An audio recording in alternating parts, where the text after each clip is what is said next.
Grab your favorite cup. We're about to pour you a glass of the most wholesome drink. Our goal is to amplify marginalized voices through subjects that matter. We will do this by discussing subjects that are uplifting, gainful, and truthful, no matter how uncomfortable they may be, in hope of gaining clarity and invoking progressive change. Of course, we'll sprinkle on some off-color topics to make our discussions more palpable. Welcome to Urban Proper. All right, welcome back, y'all. Welcome back. Hello, episode 2, y'all. Y'all, it has been a full 7 days since we recorded last time. Listen, things are life, and change is inevitable, and that's just what I'm gonna say. Oh God. I just want to give a quick shout out to all the love that we have gotten over the last week. The likes on our Facebook page, Facebook.com/Urban Proper Podcast. Yes. The followers on Instagram Yes. at Urban Proper Podcast on Instagram. All the feedback that we got. We've got a lot of feedback. I know. A lot of positive things. So Yes. we're just going to try to keep the momentum going for you guys. Yeah, I'm glad you guys like the formula. I'm glad you like what we're decided to talk about. And yeah, it's lit. Darius thirsty ass over here. Sorry, I'm dying. Don't mind me. So this episode, we would like to issue a trigger warning, just because we're going to discuss such topics as trauma and mental health. And I know that can be triggering for some people, myself included. So we just want to give a little bit of a warning to you all. If that's something that might trigger you, skip more to the middle of the podcast for a little bit of a lighter topic. Or if that's something that you want to listen to, sit back and listen to us talk about mental health. Yeah. Sweet. Okay, so where do we begin? I will say, and I think I said this in the last episode, I do suffer from depression. It's something that for the past, how old am I? 26? The past 12 years, I've been dealing with. It's gotten a lot easier to handle over the past year or two. I've had some really great stuff happen to me, and I've been really genuinely happy, which is nice and scary at the same time. But I want to just ask you a quick question, Shisha. What is your experience with depression or friends having depression? Before I talk about the experience of having depression, how is it kind of being on the outside looking in sometimes? Well, I mean, with you yourself included, I have had a couple of friends and family members that have dealt with depression, and I think what keeps people from understanding is the lack of knowledge, because people automatically go to try to be sympathetic with the person, and of course it's something that you might not understand, you might not experience yourself, but I think they always go to the default. Oh, things are going to get better, things are going to work itself out, and I think that's more triggering, and that causes the person that's experiencing or dealing with depression to go a little deeper into that, because they feel like people don't understand. I think the best thing to do is, if you have someone in your life that suffers from a mental health illness, to educate yourself about it. And also, that's like number one. Yes. Educate yourself. And also discuss with them how can you be a better advocate for them. I think that's important. Understand what's causing them to have depression, what's triggering them, and how you can be the best advocate for them. If they need some space, if they need you to check in with them more. It's all about communication and understanding and giving yourself the knowledge. Yes, we're gonna give them some ASMR snaps on that. Just as a person who suffers from depression, it's nice to know that I have a friend that does acknowledge all of those things, like being an advocate and asking the proper questions. And because a lot of the times, in my personal experience, it's been you end up having to take care of the person that is trying to take care of you instead of taking care of yourself. Absolutely. And then it just like becomes a downward spiral.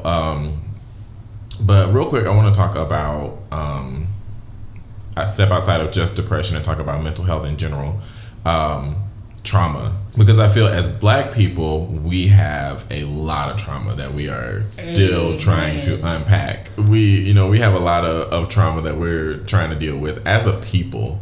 So I just want to go through some of the symptoms and signs of trauma. So we have here shock, denial, or disbelief, confusion and difficulty concentrating, anger, irritability, and mood swings, anxiety and fear, guilt, shame, or self-blame, withdrawing from others, feeling sad or hopeless, and feeling disconnected or numb. And it can be really hard to identify those things in other people. Being an empath and a person with mental health problems, I see it more clearly than some people do. Yes. And I can, I have a little bit more of an empathetic nature with it. But a lot of people think that when they don't hear from their friend for a week, that they're mad at them or something, or that something is wrong, or well, something is wrong. But like, sometimes it's just I need to not talk to people. Yes. For a week. I just need to not talk to a single soul on the planet for an entire week, and then I come back and I'm like, hi friends. And you have to respect that. You have to respect their space, and you shouldn't take it personal. You should reach out to the person and be like, hey, check in if you're okay. Mm-hmm. And if they say they need space, by goddamn, give them their damn space. Give them their space. And real quick, I want to talk about mental health for Black men. And I want to say this as a Black man, it is okay to cry.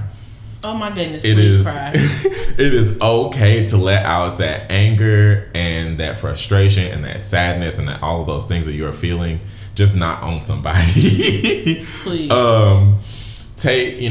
Self-care is probably the most important thing that I have learned in my adult life, and that I need to take time away from so much that is triggering for me, that is stressful on my mental state, and just like take a day and just do nothing, or take a day and go to the movies, or my best self-care is retail therapy, which is why I'm so broke.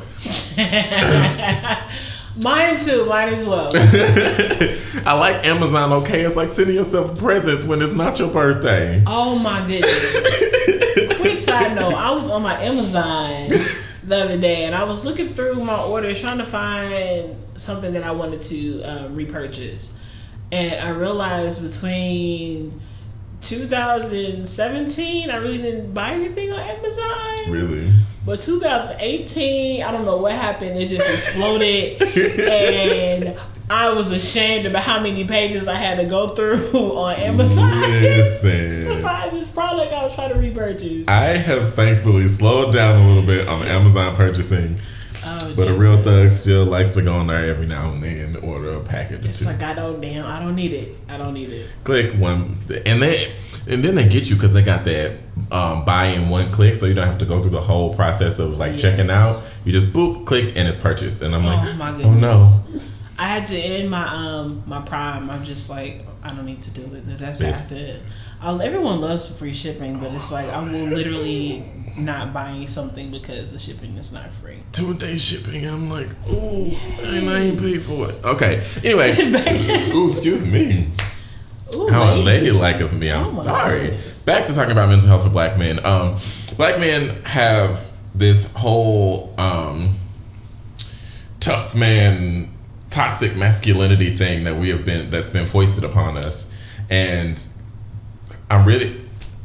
we have our first black box topic of the show: toxic masculinity. Ooh, can we take that out the black box? Can we take it out of the black box, grind it up, electrocute it, shoot it, throw it in the ocean, throw it in the ocean, come back, send it to the rapture, bring it back again? Like, it just, being a man doesn't mean you have to be emotionless. Being a man doesn't mean that you don't struggle mentally just like women do, just like white people do. Mm-hmm. Like, it's still a thing that is very real. And I think what we have a hard time doing is in identifying our own personal triggers. Yeah, and then we have to stop teaching our sons that when they cry, they're punks. I've seen that happen so many times, even with like my peers, people around my age group that have sons and they cry. First of all, they're 2 and 3 years old. Let that baby cry. Of course they gonna cry because they dropped their ice cream. Of course they gonna cry because you popped them or took away their favorite toy. But ingraining in them and drilling in them that boys don't cry, that spills over into adulthood. Yes. And it makes some real toxic men out here. Exactly. And the same goes for black women. This whole idea that black women have to be strong. Yeah. And have to be the pillar of the family. And the family should be just a bunch of strong ass pillars holding each other up instead of just one person carrying all the weight, which is I'm feel real bad for saying this, but who was it that said that Malcolm X said it, didn't he? The black woman is the most disrespected person in America. It was Malcolm X. Yes. And I have never agreed with anything more. Yeah. Like, geez, love fucking Louise. Jeez, fucking Louise. We need to put on a shirt. Jeez, fucking Louise. If you want Urban Proper podcast shirts that say "Jeez, fucking Louise," let us know. But yeah, so before I got an official diagnosis, I started my battle with depression at 14. I didn't get an official diagnosis until I was 22, and that is because I was so afraid. I thought I was crazy. I thought I, was making it all up, that it was all in my head. And that wasn't something that I necessarily learned from my family, because my family is very open to talking about mental health, and I'm very appreciative of that. But in school, in TV show, like everywhere, it's just this thing, this stigma against mental health that it's just disgusting and you're dirty. In our own healthcare system. Yes, oh my God. I remember at one point I was seeking out a therapist, and my insurance didn't cover it. And I have a very, very prestigious insurance company through my employer, and my copay was ridiculous and my out-of-pocket cost was ridiculous, and it it shied me away from seeking that counseling services for the time being, until I was able to find something that was more affordable. But I think that's another thing. Our healthcare system they don't cover that. Yeah, they don't make it accessible for all people. They make it like it's what is that? An elective, right? for your overall health. You gotta hit the prerequisites before you exactly. can get it. It's like offering Black History as a elective class instead of just being included in American history. It's there. It is American history. Oh boy. Some things that you guys probably didn't know about depression specifically is that depression and anxiety are pretty closely linked, and a lot of people who suffer from depression do have a mild to severe form of anxiety. Also, insomnia is a thing that happens when you're a depressed person, and hypersomnia also is a what's the word I'm looking for? Symptom of depression. But there are other mental health issues such as schizophrenia, multiple personality disorder, bipolar disorder, which I've heard that it has a new name nowadays. Oh really? But I'm not quite sure. I have not heard that. Let me go to Google. I usually try to keep myself up on all of the terms to identify mental health issues, because that's my soft spot. That's why I really try to keep myself attuned to and working hard to achieve awareness. Also, we have, while Shisha's looking that up, I feel like a lot of times also Black people specifically turn to religion, which is fair and safe, and if that is your safe place, that is your safe place, and if it does actually help you cope with your mental health, I encourage you to dive into your religion, get your Bible, do whatever you need to do. But a lot of the times it's detrimental to our youth when it's, you just need to pray that away. When it's like, okay, well... And see, I grew up in the church, and I did too. The issue I have with that is God gave us free will, and nothing is going to fall in your lap. Not healing, not money, not financial gain, not opportunity.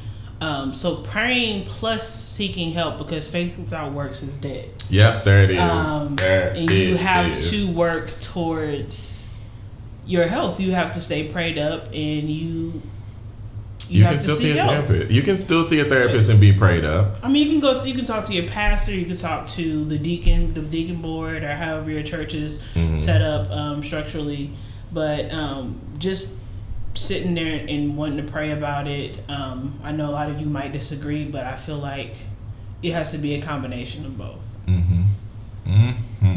Like you said, faith without works is dead. Yes. I love that. I love hearing that. Did you find the new definition for bipolar yet? I didn't. Oh dear. Okay, so we're gonna go ahead and talk about a couple more things. PTSD is also a mental health disorder, post-traumatic stress disorder, as well as postpartum depression, which a lot of women experience during pregnancy and after pregnancy. And clarity. Some moment of clarity. Yes. PTSD is not just for Army veterans. Yep, there it is. It could be from people that have experienced being in domestically violent relationships can suffer from PTSD. People who have experienced trauma, regardless of what it is, if it's mental or physical, can suffer from PTSD as well. And also anxiety. A lot of people, I feel like anxiety gets kind of a really, really bad, like depression gets a bad rap because people are like, oh, you're just sad, get over it. Exactly. Like anxiety, from what I've noticed in my friends who suffer from anxiety, it's more than just being anxious about a situation. It's this one thing happened and now I'm overthinking, and it's like a whole mental spiral, a cyclical motion of toxic thinking within oneself. Exactly. And like a friend could be having an anxiety attack. People always think of it as just like that heavy breathing, that like feeling like a heart attack moment, but it's also your friend could just totally snap and like be completely silent and be having an anxiety attack, or they could be having that visceral reaction, or they could be bargaining with themselves. Like everything manifests so differently for everybody. And I really wish that there was a way to just catalog everybody that has a mental health issue. And I think that's part of the reason why it's so stigmatized, because it's not a one size fits all. Like I said in the first episode, I struggled in my childhood as well as my adulthood with anxiety. I just didn't know what the hell it was. I remember being nervous in certain situations, or being embarrassed by certain situations, and when those situations came back up, having anxiety of how I should deal with it, or having that conversation with myself like, oh my God, are you saying something stupid? And then beating yourself up about it. It manifests in different ways, just like depression and bipolar disorder. It's also called manic depression. Oh yeah. But there was another term that someone had to use to describe it, but I can't find it right now. But it's not a one size fit all. It varies from person to person.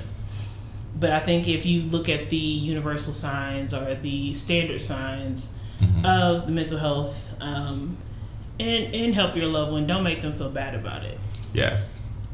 I know it's hard as a person on the outside looking in not to trigger people, because you don't specifically know what someone's triggers are. Like for me, a big trigger for me is feeling like a burden and feeling like I'm inconveniencing people, and that just really sends me off.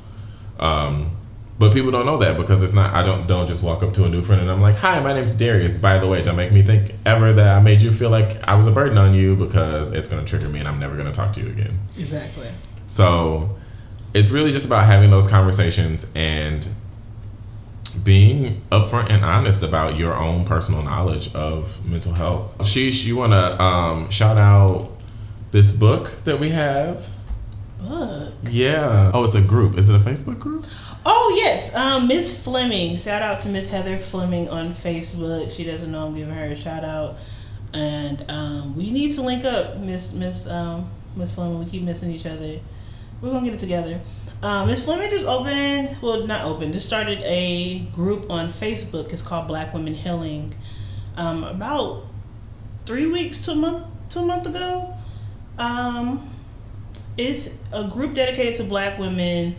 Her description describes the group as Black women. It's time for us to heal ourselves and each other. This group is dedicated to that mission. We explore how to love, support, and heal even in the face of adversity. We will help each other become whole, happy, and healed. And the group, Miss Fleming, every Saturday posts different questions to ask yourself or to speak about in the group towards healing. She also shared some personal stories about her struggles in her professional life. A lot of women discuss struggles within their friendships, within their relationships, and being a Black woman in a society that, like Malcolm X said, Black women are the most disrespected women on the face of the earth, basically. Not verbatim, but you get the gist. Close enough. But it's a great group. Ladies, if you're looking for a support system, that'll be a great place to start. And real quick, I just want to give myself a shout out real quick, if that's a thing that we can do on our own podcast. I wrote a play called My Infinite Sadness about my personal, thank you, my personal journey with depression. It premiered in January on my birthday, as a matter of fact. You sure did. And it was wildly successful. And so I'm bringing it back for the St. Louis Fringe Festival, which is August 13th through the 19th. I don't have any official dates or ticketing information, but in further episodes, I will, talk about it or whatever, what have you. But yeah, keep an eye out for a play about depression that is just real and upfront and in your face and doesn't ever stop making you feel attacked. Yes. So while we're on the topic of attacks, and art and all of that good stuff, let's switch over to school. Okay. The topic, the name of this episode is Things We Didn't Learn in School. Okay. And the first part of that is financial literacy. Oh my goodness. I think this is a good segue to talk because I'm gonna be real upfront. I am not good with my finances. I'm getting better, especially now that I kind of have made myself a business and I have to create income to make my art. Okay. But I am still not very good at managing my money. And I know a lot of that stuff I wasn't taught in school. I was taught how to file my own taxes in school, but that's it. Unfortunately, I wasn't. And it's a lot of things that school taught us that was not, necessary for the use in your adult life. Like, I've still yet to use the Pythagorean. There you go. See, I can't even say it right. Can't even say the shit. I've yet to use that. It's a lot of things that I learned in school that were just useless, and I wish would have been substituted with something that actually was meaningful or gainful for my financial future. I want to shout out quickly a book you guys should read. It's called Rich Dad Poor Dad. You've been telling me about that. Yes. It's basically a book that just goes over details of what rich people teach their kids and what poor people don't teach their kids. And it's not because they're trying to be vindictive or trying to keep their kid from succeeding. They just don't know. And of course, with our podcast, we want to talk about subjects that matter. And financial literacy, especially within the Black community, is so important. It's so important, and it definitely matters. So I'm going to dive into credit literacy. And there is a lot of people that don't know how credit works. I did not know how. I still kind of have a very iffy understanding on how credit works. Yeah, I'm not a pro or a guru, so to speak. But I think I didn't really learn about credit until my early to mid 20s, around 23 to 25 is when I really start teaching myself about credit and trying to fix my credit.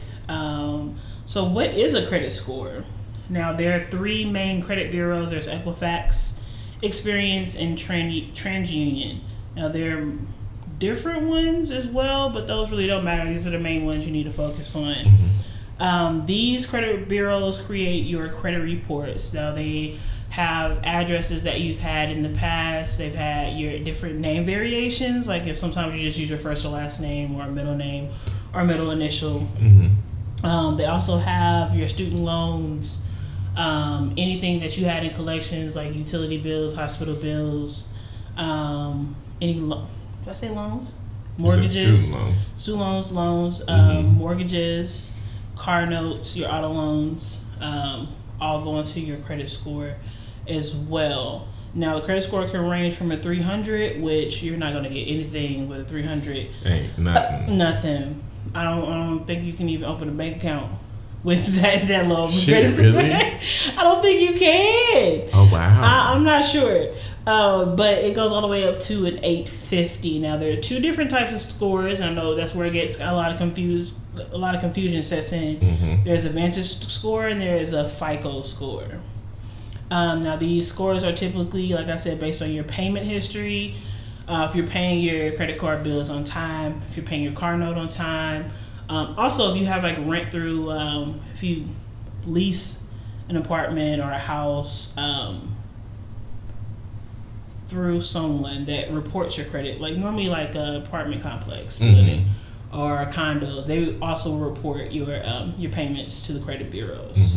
If you have a private landlord, I would recommend, if you do pay on time, and you should pay on time because you really should care about where the hell you lay your head every day. Okay.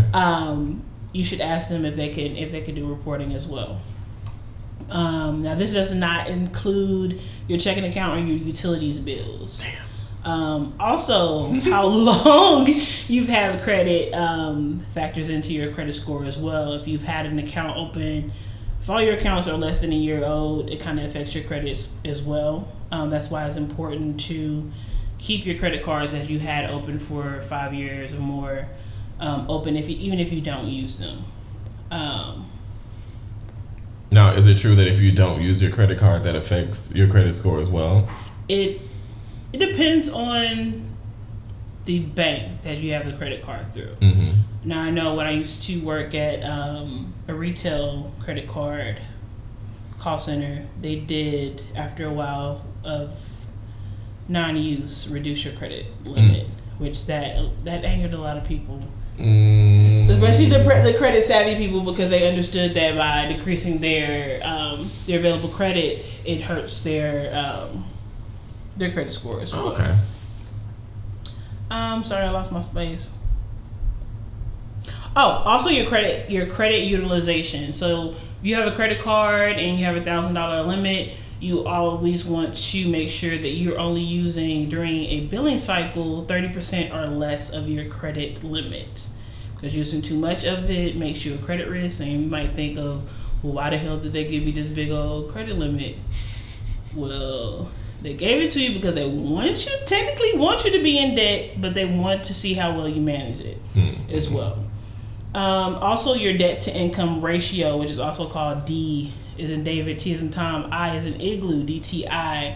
You don't want your debt to be more than 46% of your income, because that also will hurt your credit card. Lord. And your credit score.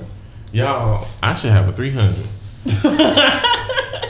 Also, hard inquiries on your credit card. Oh my Jesus, I kept saying credit card. On your credit report. So, applying to multiple credit cards, applying for multiple auto loans, applying for multiple houses, all those hard inquiries also have an effect on your credit score. So best practices to raise your credit score, or just, to make sure you're keeping a good eye on it, is to sign up with a credit monitoring service like Credit Karma. I've also went through Capital One as well. If you have a credit card through them, they'll also give you a credit monitoring service for free. Check your credit report at freeannualreport.com. I like to check mine every 6 months, because for some reason people like to try to steal my identity. I've had an issue with that in the past, so I'm a little anal about checking mine. But the recommended thing to do is to check it every 12 months. Check for incorrect name variations, incorrect addresses, unauthorized accounts that's been opened. Make sure that you don't always have to go through a credit repair person to pay to repair your credit as well. It's also very easy for you to do it on your own. Check the internet, look up Google for deletion letters and what have you. Like I said earlier, keep your credit card utilization under 30%. Keep your oldest accounts open. They help with your credit history. The longer the credit history, the better. Closing a credit card also reduces your available credit, which can affect your DTI as well. So keep that in mind. Also, if you're able to, set up automatic payments for your mortgages, auto loans, and credit cards. Keep your debt to income ratio under 40% and limit your applications for new credits. Y'all, this is all new. Like, I'm quiet because this is legitimately stuff that I have never. Like, some of it I have heard, and like some like I know about all the credit reporting services and like all that stuff. But when I was applying for student loans, I couldn't get one because I think somebody might have stole my identity. I don't really know. And it's a lot of things we don't know about, and that's a. Can we talk about the black box again? Yes, bring out the black box. Okay, black people, stop getting. I already know what you're finna say, and I'm finna give you some ASMR snaps. Stop getting utility bills and cable bills in your baby's name. Stop it. Because you're fucking up their credit before they even fucking get the up chance their to. Credit. You're fucking up because, and then when they turn 18, a lot of places won't let you take it off your credit, even though you were underage, because they know that's a practice, not just of black people, but parents in general. And I understand you're trying to make a way out of no way, but at least if you're going to do that, make sure you pay it off. Pay your child's bills. Or just don't do it at all. Or just don't do it. Just don't do it at all. Preferentially, don't do it. But if you gotta do it, if you in hard times, pay your child's bills. Yes. And I know I spit out a lot of information to you guys, so I want to also shout out another couple of Facebook groups that help with financial literacy.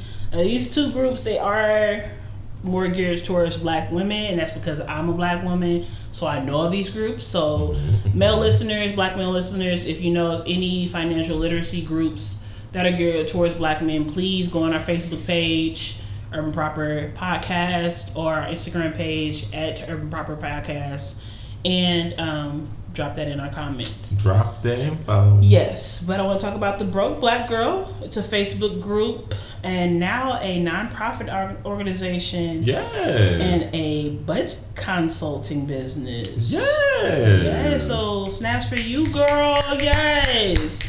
Now this group provides a supportive community for black women to openly discuss financial hardship, to seek assistance in managing your money, and learn more about financial literacy. Okay. So I'm a part of that group as well. They have some great tips in there. You don't always have to go in there posting your questions. Just search in the group, and I'm pretty sure your question has been answered many times over. Mm-hmm. Last group I want to shout out is Dream Catchers. Oh, I'm in that group. Yeah, you're in that group? I think you put me in that group. They let you in. You got a penis. Oh, I get notifications from them. I probably didn't realize I was getting into this group. But Dream Catchers is a free resource created by Tiffany Aliche. It's a safe place for women seeking to live a richer life using their finances to help them in that pursuit.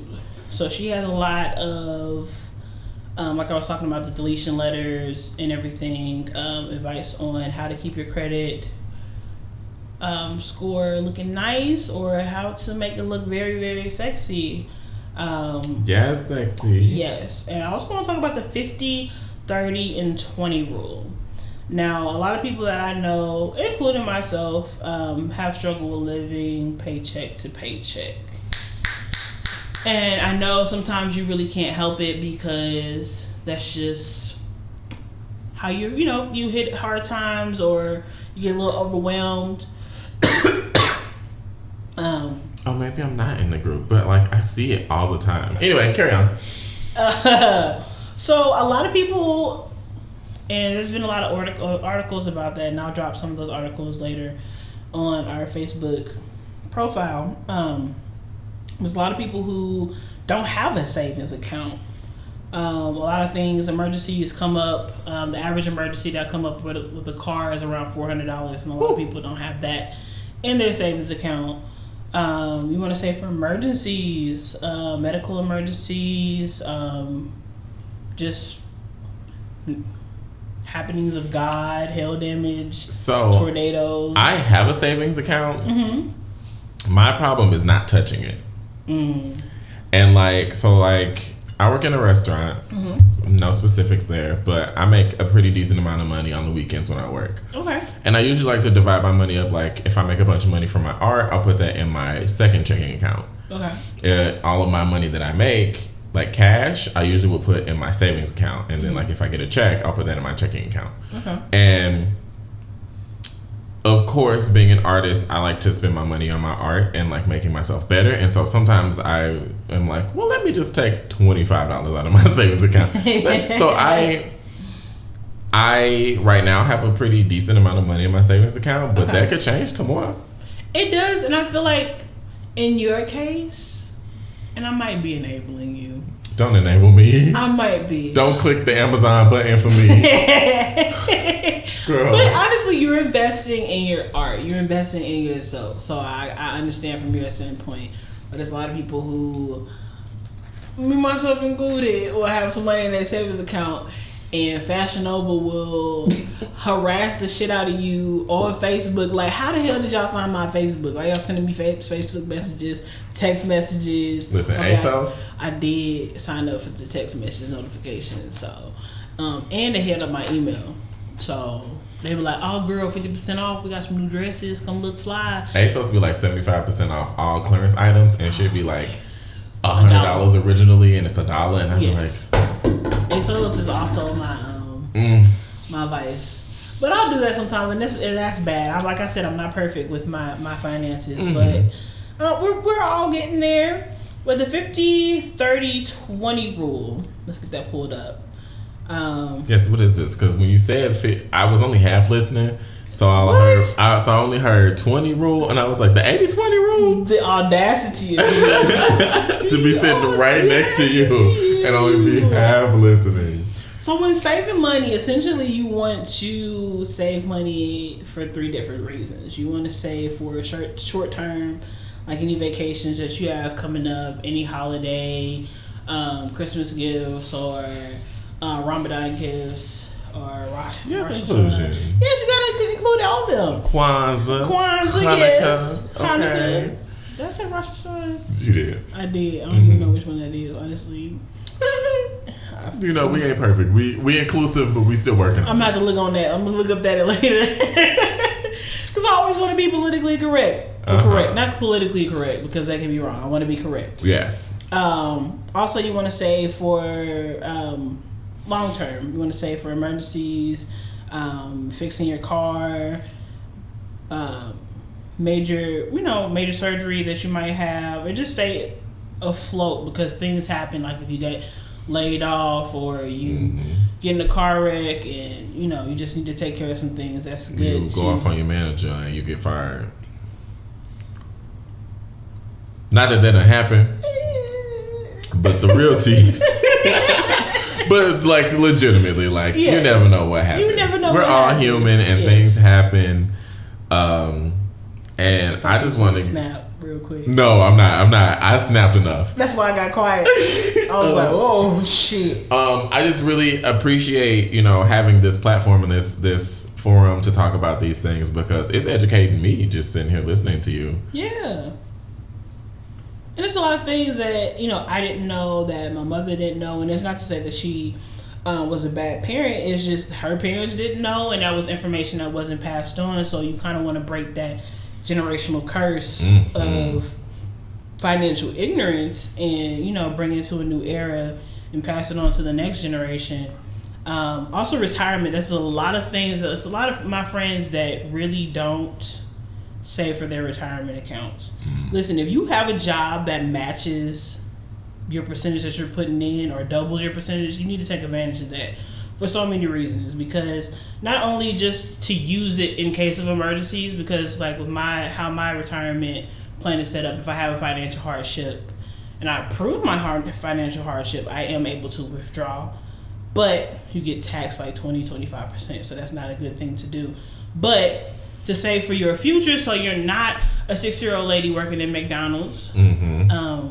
No shade to the people that have to, because you got to do what you got to do. Right. More power to you. But to prevent yourself from having to do that, saving for your retirement, the earlier the better. The more you're saving, the better. And it's pre-tax, so it was not even like, it's not hurting you. It's not at all.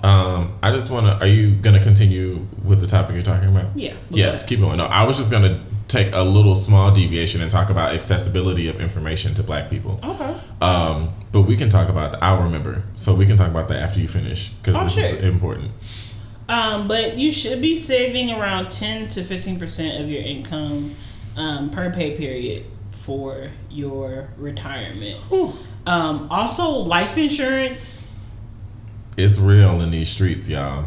Accidental death insurance is even real in these streets, y'all. Like, come on, y'all. We don't know, as my grandma said, the day, the time, nor the hour that either Jesus is coming back or your ass. Now, grandma she didn't cuss. I'm just ad-libbing. Forgive me, grandma. I'm just ad-libbing. When you gonna die? You don't know when you're gonna die. You could die tomorrow, next week. We don't know when it's gonna happen, and it's best to be prepared. Have a will. Even if you feel like you don't have things to leave to someone, yes, you still need to have a will, because it'll make the process go so much easier. I can't tell you how many of my family members or people that I know who didn't have a will, and it just makes everything hard trying to get information about closing accounts, beneficiary information. You don't have to be old or elderly to do this either. I can remember at a young age my mom talking to us about her life insurance policies, and because my mom has heart issues, and sometimes it was a little touch and go, and it was real scary, and so she would always talk to us about, you know, this is what I want, this is my policy, this is how this is set up, and this is how this is set up. So, and that's an important conversation that needs to be had with your family, with your children. If you don't have children, with your next of kin. Yeah, it's scary to talk about, especially for children to talk about with their parents, because nobody wants to think about their parent dying. But also, you know, it's inevitable. So you got to be prepared for that, both mentally and financially. Exactly. So I talked about the 50-30-20 rule, but I really didn't break it down. So 50% of your income should be going to your living expenses. And that is your living space, your utilities, your bills. The other 30% should go to, what was the other 30%? I'm drawing a blank. I'm sorry, guys. Hold, please.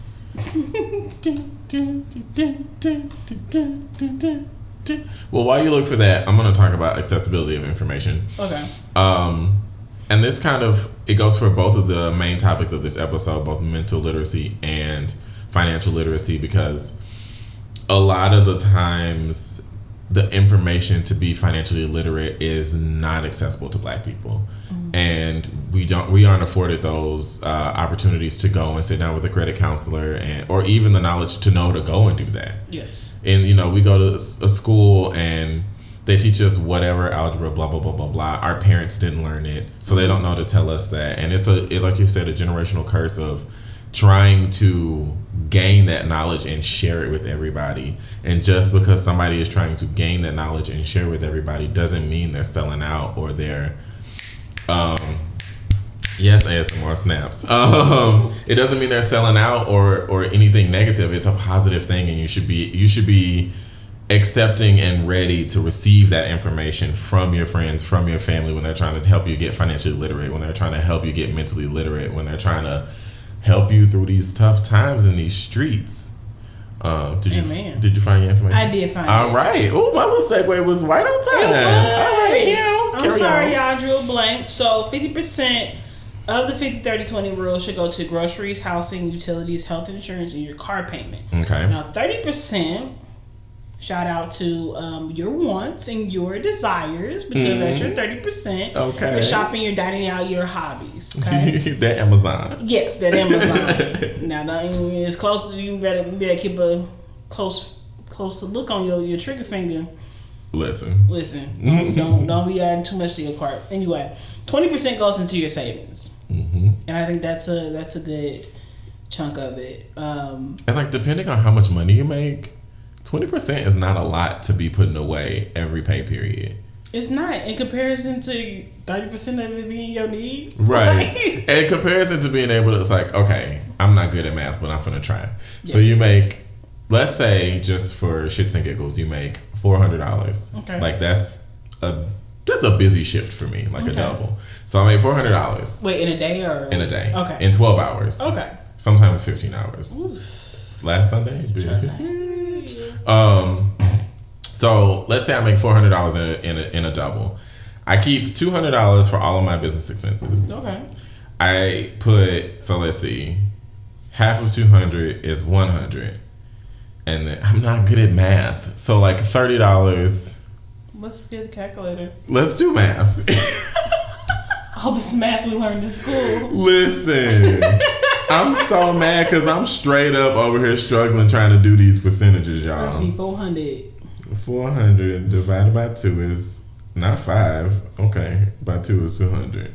So $80 of that should go in your savings. $80 goes in your savings. That's nothing. And like, if you think about the fact that you make $400 every pay period, you get paid bi-weekly, and that's $160 you just saved up in a month. Mm-hmm. That's a lot of money. It's not a lot of money, but that's a lot of money to save. Exactly. And there's a lot of in the groups that I mentioned earlier. There's a lot of saving challenges. Even if you go on Pinterest, there are a lot of saving challenges. Whatever your financial goals is, $10,000, $5,000, $1,000, $500. But the best way to break the cycle of living paycheck to paycheck is to live within your financial means. Yeah. Oh my God. And this means all of America, all of the world. Can we stop trying to keep up with the Joneses? Let the Joneses do what they gonna do. Let them do what they want to do. Let them have what they have and be content and happy with what you have. Go ahead. That doesn't mean be stagnant. That doesn't mean keep yourself in a box. But it means do not stretch yourself thin because you're in competition with the next person. Mm-hmm. If you want to take a trip, take a trip. If you want to, buy something from Fashion Nova or Amazon or ASOS, buy what you want to buy, but don't break yourself trying to be what somebody else is. Exactly. Mm-hmm. And that means, if you have to cut corners to get to where you need to be, fine. But going out and getting a $300-$400 car note, when you know you can't afford it. You better save up and pay cash for that car. But yes, or just... If you can't afford the Challenger or the Charger or whatever hot car is. You better get you a hoopty. Exactly. Get you a little You better go out there and get you a Toyota Camry. Okay. I was gonna say something real ignorant. I had to stop myself. Go get your little Pinto. Go get that 2005. You better get that car. Get that 2005. You rolling, you getting to point A to point B, and you saving money so you can get something better, so you can move on up the next time. Right. Cut down on your vices, your shopping, your partying, eating out. My shopping, I've gotten better because every pay period, y'all. I ain't gonna lie, every period I was all in the all in the internet. Oh my goodness! Oh, that paycheck just hit, girl. Let me get this. Let me get that. Anybody that knows me knows that I have an abundance of clothes. I get it from my grandmother. My grandmother, she loves to look nice. She always said, "You might not have $1 in your pocket, but you don't have to look broke, and you don't have to spend $1 million." To look like $1 million. You can go. My mom has an abundance of clothes as well. Mm-hmm. However, 90% of her wardrobe is from the Goodwill. Yeah. And like most of that, we have this saying that we say to each other every time she says she bought something from the Goodwill, brand new with the tag still on it. Like legitimately everything she brings home has a tag on it from the retailer that it is from. It is brand new. It is washed and clean. Yes. Has never been worn before. Yes. And it's beautiful, like nice clothes. Yes, you can go to Target and get you some $5 shirts. Okay, so, I live in Target. Yes, Target is another loophole. No, not a loophole. Dark hole for me. Yeah, because you don't go to Target and tell Target what you need. Target tells you what you need when you get there. Mm-hmm. No, they tell you what you want, and it ain't always what you need. It ain't always what you need. What you mean? I need that fucking the fucking what? The bicycle? Yep. I don't even ride a bike. You don't need it. You don't need it. I did not go to Target and purchase a bicycle. I didn't. No, he didn't. But I probably would have. Yes. But living within your financial means also means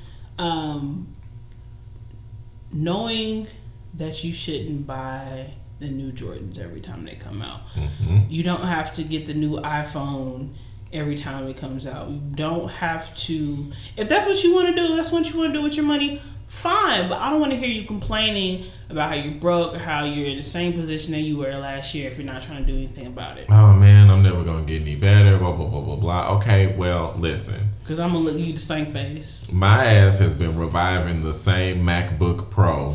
Oh my God, Old Faithful. Years. Listen, she is on her last leg, and I done. She ain't got no legs. She ain't got. I done screwed some boards in that bitch.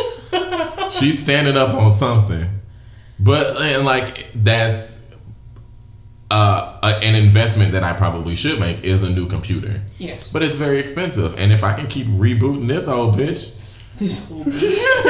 I'm gonna keep rebooting her ass. Ain't that right, Bessie? Yes, she is still kicking. Yes, but growth is financial maturity and teaching yourself and knowing what your limits are. And it's okay to tell people what your limits are. Like I had a friend, I'm like, hey, going to Puerto Rico for my 30th. We going? What's good? She like, listen, friend, I ain't even gonna try to stunt with you. I am not gonna be able to afford this. That's fine. Mm-hmm.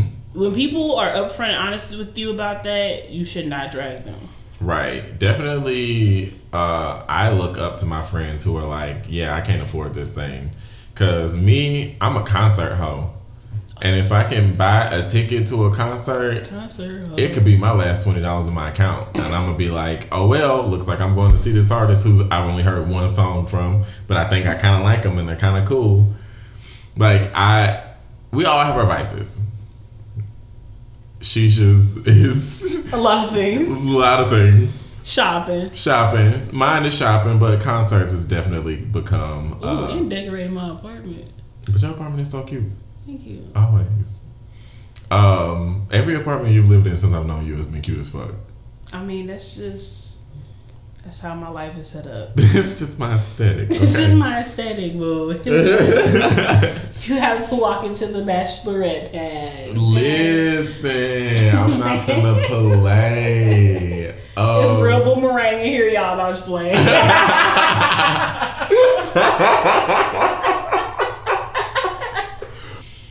It is definitely important to know your financial limits. It is important to know your mental limits. Mm-hmm. Don't stretch yourself too thin. And educate yourself. And then if someone doesn't know, educate them. I feel like I can share this story. I feel like my friends that I'm going to share this story about are comfortable with me sharing it. So, a couple years back, let's see, this was 24 going into 25. So 2 years ago, I went to see a movie at like midnight with a couple friends. Okay. We left. I don't have a car. I'm one of those 26-year-old men that has never owned a car. Whatever. Fuck it. I don't really care. Excuse me, but your truth. I'm speaking my truth, honey. I've been trying to hold out till I get famous and I can just be driven around. But I talked earlier about feeling like a burden on someone or an inconvenience is a trigger for me, and I was already really having a rough week mentally anyway. And my two good friends literally flipped a coin to see who was going to take me home, and I was like, listen, I can take an Uber. Like, I'm an adult. I am responsible for getting myself home. And it just became this whole thing of like, no, one of us is going to take you. Okay, I don't feel like it, but one of us is going to do it. And I'm like, So for an entire month, I didn't speak to either one of them. And another thing, you have to speak your truth. Mm-hmm. And so I turned 25 in Albuquerque, New Mexico, because I was literally running away. Like I felt so trapped and afraid and all these other things. Like everything was rushing through my head. And I was just like, I just need to go. So I booked a trip. I talked about this last episode. A week before I left, booked a trip, booked an Airbnb. Didn't invite. I really didn't even tell anybody I was leaving. I was just like, yeah, bye. I'm in New Mexico. No, you told me. I told you. I told like you and Paris, my best friend, and my mom and like other people, but I didn't tell anybody else I was leaving. Okay. And when I came back, they like called me and they were like, hey, we haven't heard from you. You're not responding to the group chat. Like, what's up? And I was like, okay, we need to have a talk. And I educated them. And like, sometimes having to educate people about either your mental health or your financial literacy is frustrating because you feel like you're close enough to someone that they should know. But at the same time, you have to be like, okay, everybody doesn't know everything. Let me educate these people and give them a second chance. And don't automatically shut them out like I wanted to. And unfortunately, some people get so wrapped up in their own issues in their own life that they forget. Mm-hmm. And you have to give them that little kick of reminder. Yeah, or a swift kick in the ass. In the ass. So. It's help.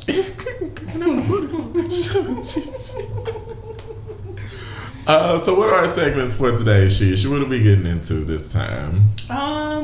Well, we talked about clarity. Mm-hmm. Let's do a little shout out to our Black-owned businesses. Yes. We got today. In episode 1, we discussed uplifting each other in the Black community, supporting Black businesses. It's something that I'm very passionate about.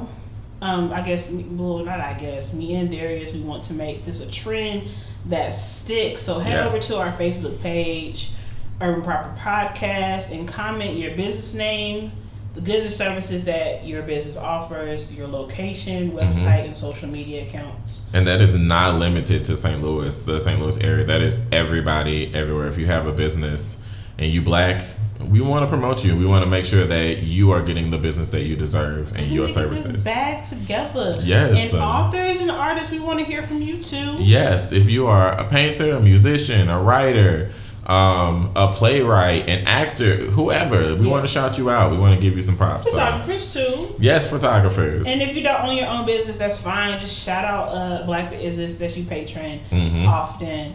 Honorable mentions. I have a friend that owns a mocktail candle business. It's called Tipsy Flames. Please go follow them, like their page on Facebook. Tipsy Flames, as TIPSEY Flames. You should know how to spell, for guys. They make candles that look and smell like your favorite drink. Right now, they have the Rosé Sangria, which smells really good, and the white tea jasmine candles for the month of May. Also follow them on their IG, Tipsy Flames. Ew. Yes. And I just want to do a little honorable mention because we are talking about uplifting and knowledge, and I'm not quite sure if a lot of people know this about the free summer food program that's going on in St. Louis. Now, it's for children that are 18 and under between June 3rd and August 9th. It provides meals during the summer for people that are less fortunate. For more information, please contact the Department of Human Services, Youth and Family Division at 314-657-1654. Also, there is a link on the Missouri.gov page that will give you a list of places that are offering these services as well.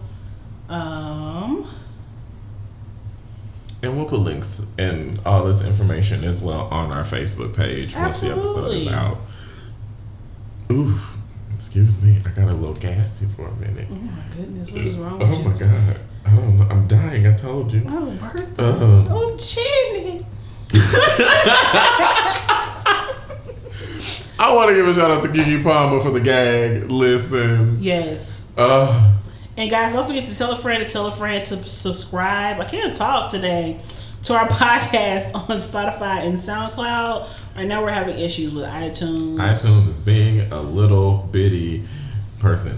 Yeah, we're fighting iTunes and Twitter right now because they're dumb. They're dumb. Yeah. So like our Facebook page, like I keep saying, Urban Proper Podcast on Facebook, and follow us on Instagram at Urban Proper Podcast. Yes. If you have a topic that you want us to discuss, a business you want to promote, or you just want to tell us that we're pretty, comment on our Facebook page. Because we pretty big. Because we pretty as fuck. Yeah. Well, she's pretty. I'm colloquially handsome. Here you go. Hey, Mom. Hey. I don't even know where that was about to go. You can be pretty. Don't bring that toxic masculinity over here. Ew, okay. Yes. I feel you. Okay. No, my boyfriend calls me beautiful all the time, and I love that. You're beautiful. You're beautiful. In every single way. Words can't bring me down. Y'all trying to be slamming my singing voice. Mine either. That song is way out of my range, and it makes me cry every time I hear it. You know what? You know what other song makes you cry? Beyonce, when she redid that, what's that lady name? Cadillac Records. Oh, all I could do was cry? Or yes. Every time Etta James, by the way. There you go, Etta James. Please. Every time. All I could do was cry. Yes. Anything else we need to shout out? Any other segments we need to break into? I feel like our episode was really serious. I want to throw some stupid stuff in here. Yes. All right, so just to lighten the mood a little bit. Yes. Mm-hmm. And to kind of keep on trend with the first episode, we were talking about bisexual men and the acceptance with their sexuality in the Black community, specifically with Black women. Mm-hmm. Now, this was something that I kind of ran across in the conversation. Pegging. Oh my goodness. And y'all, please go to our Facebook page. I really have questions. I have so many questions, okay? If for you guys that don't know what pegging is, it is when this trigger. If you have your younger kids listening to this, please take your kids out. This is the explicit part of it. This is grown folks' business. Okay, pegging. Pegging is when a woman is wearing a strap on. A strap on. I was trying to think of a more correct word to say, but I'm just gonna be whatever. We're already there. We already pull the train into the station. You should see Darius' face right now, y'all. He's so red. Anyway, so pegging is when a woman wears a strap on and she is stimulating her man's prostate. You're being so PC right now. I am. Okay, she is smashing him in the booty hole. Okay. Oh, no. And I think I like the PC version more. I was trying to be PC, but you pushed me. I was close to the edge and you pushed me. So here the fuck we go. Okay. Pegging is when a woman's wearing a strap on and she is making passionate rough sex to her man's booty hole. Okay. Where are we going with this topic, Shish? Where we're going with this topic is this is a thing for straight men to do as well. But there's like it's a divide. There's a lot of Black straight men period that don't like their women touching their butt. They don't even want you to touch the outside of the booty. They don't even want you to grab the cheeks. Women, if you ran into your straight male or a straight mate, or you were dating somebody for a while, and he told you he was interested in you making passionate rough sex to his booty hole, aka pegging, would you be comfortable with that? How would you react? Is that something that you would be able to provide to your partner? I think a lot of people would just automatically go for the gay card. What do you think? So here's the tea. I'm a bisexual man. I'm versatile in the bedroom. Spill the real tea since we already there. So upon occasion, I do enjoy a phallus in my rear end. He mean dick, y'all. He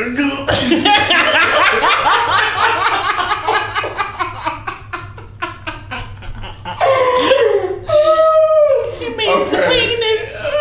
Okay. But that's expected of you because, not to cut you off, but that's expected of you because you're a bisexual man. Correct. And you like both sexes, so that's expected of you. But for a straight man... I was getting there. Okay, go ahead. I was getting there. So, to be in a heterosexual relationship, as in myself dating a woman, You would still be bisexual. I would still be bisexual. Just to clear that up. Clarity. Yes, I would still be bisexual, but in a heterosexual relationship.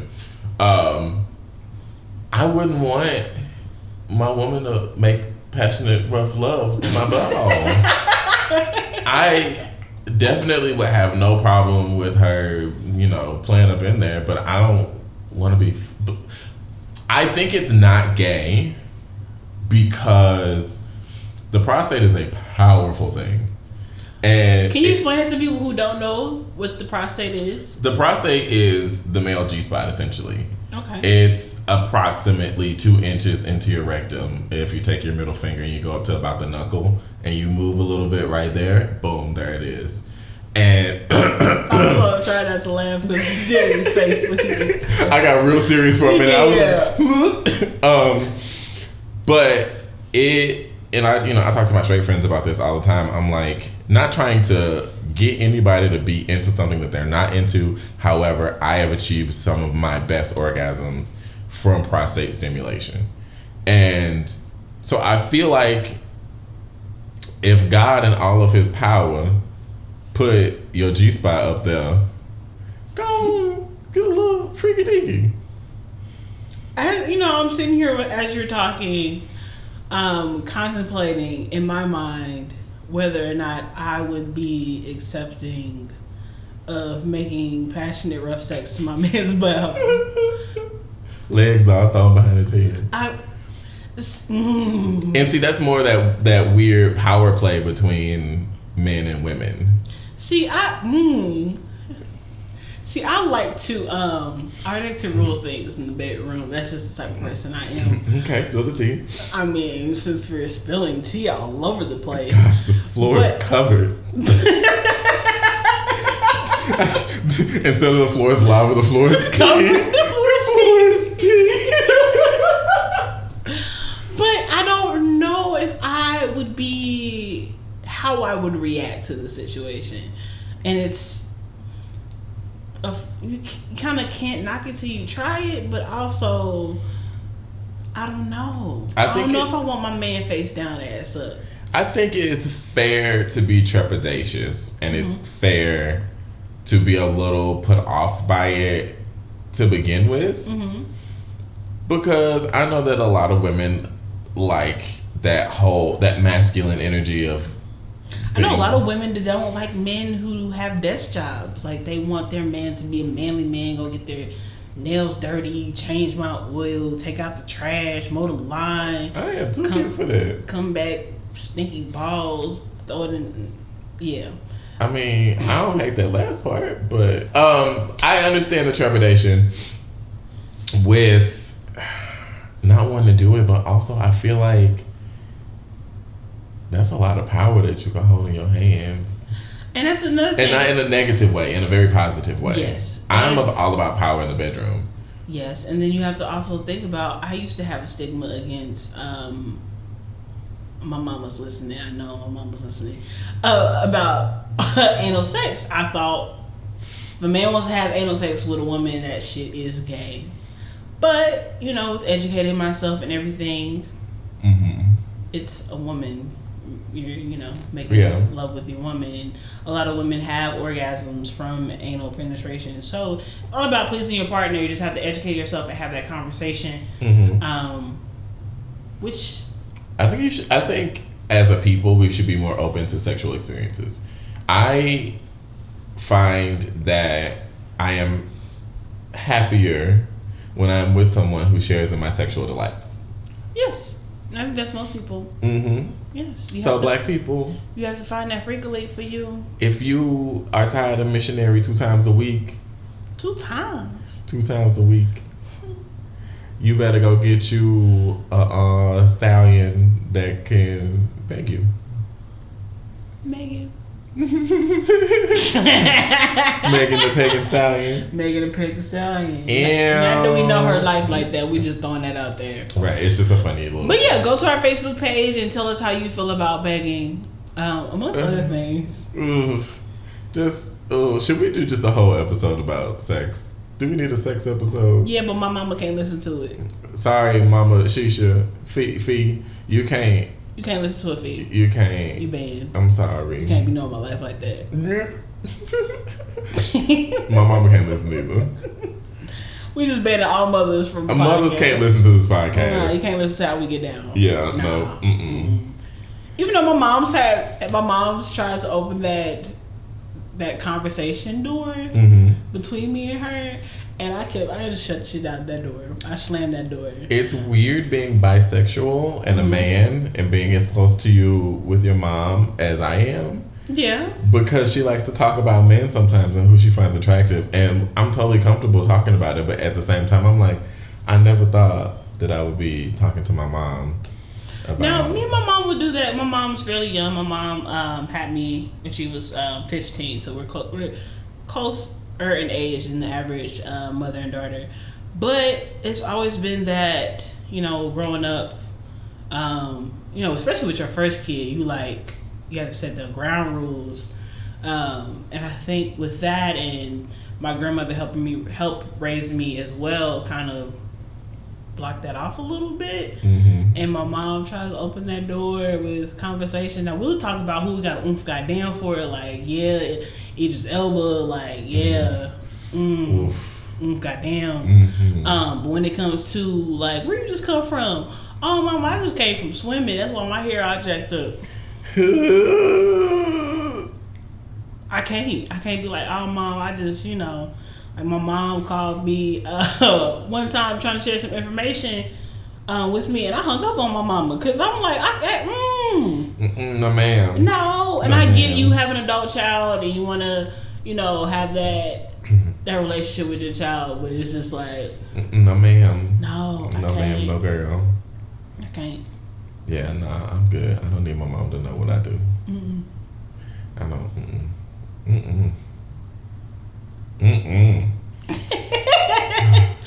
Also, guys, would you like for us to have video as well as audio with our podcast as well? So all the feedback in the world, it will help us tremendously.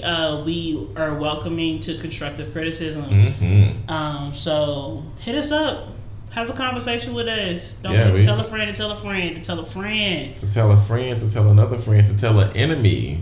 To tune in. To tune into this shit. Because they might have that growth. That growth. We love growth. Growth. All about growth. And healing. Proper. Okay. Yes. And like I said, don't forget to follow us on our social media pages. All the social medias. Facebook, Instagram, Twitter eventually. All right, y'all. I think that's about it for us, and we will see you all next week. Yeah. Bye. Bye.